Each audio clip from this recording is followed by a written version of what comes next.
Ja, als ich das erste Mal meine Periode bekommen habe, habe ich das wie gar nicht gecheckt. Und ich bin einfach daheim auf dem Sofa gehockt und hatte so Blut an den Füßen.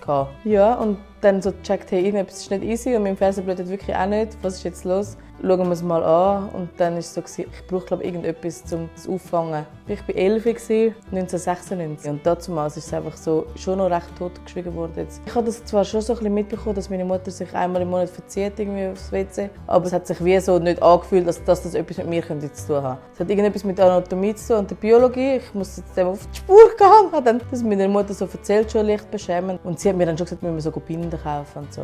Ich denke persönlich habe ich mich nie in diesem Alter vor allem überhaupt nicht identifizieren mit dem OB. Also hat man einfach so ein bisschen gezwungenermaßen halt die Binde genommen, weil mir das nicht zeigen und merken. Und es ist ja dann auch so ein bisschen peinlich gewesen, wenn man in der Schule das hat und nicht weiss, was man jetzt machen damit. Wenn man plötzlich muss in der Stunde aufs WC, wenn man mal weisse Sporthosen anhat und dann merkt man nicht, dass das durchdrückt oder so. Es ist richtig unchillig, wo du einfach machst, das Kind sein und du in dem Moment aber schon halt gegenüber den Buben irgendwo verlierst. Es wäre sehr fest in meinem Sinn gewesen, wenn ich hätte teilen in dem Moment, was ist, durch das man aber die ganze Sexual Education zu dieser Zeit nicht wirklich durchgeführt hat und dann noch mit so einem komischen Kind, das halt wirklich aus einem anderen Land kommt und dann noch so früh reif ist, das hat man ja dann irgendwo durch auch exotisiert sogar. Die Beziehung zu der Periode war für mich damals schon ein bisschen mit Scham behaftet und ich glaube auch der Umgang und das Lernen von dem, dass es irgendwie nicht schön ist, dass es schmutzig ist, dass es irgendwie einen Geschmack hat, wo du ja absolut nichts dafür kannst und du hast immer so einen kleinen Restekel ab dir selber. Also ich denke, dass es sicher für mich immer selber ein bisschen eine Überraschung war, als ich gemerkt habe, wie ich im Ausgang einen OB übergeben habe. Das war sehr awkward, dass man den so versucht, in seiner Hand zu verstecken und so heimlich zu übergeben. Während andere am Drogen konsumieren sind. Plus auch die Gespräche von, ich komme jetzt heute nicht mit dir in die Party, weil weißt, ich habe so meine Tage und so. Hast du dann zum Teil leicht kodiert an deiner Freundin erzählt?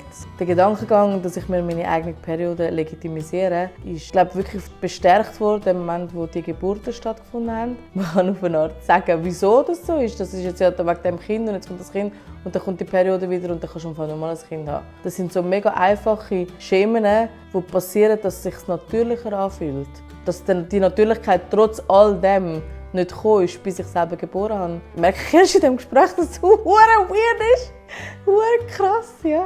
Das eine ist die Aufklärung und das Wissen und das Beschämende wegzunehmen in unserer Gesellschaft. Aber ich finde, es ist mega fest wichtig, dass wir auch daran denken, wie fest schlimm das ist für alle Frauen, die jetzt ganz an anderen Orten dieser Welt leben und mit dieser Periode umgehen müssen. Und wir irgendwie privilegiert in einer schönen Wohnung im Kreis 6 können über das Thema reden. Mega früh bin ich auf eigenen Beinen gestanden. Und das war einfach ein riesiges Budget, das du ausgegeben hast für die Produkte, damit du dich einfach nicht schämen musst.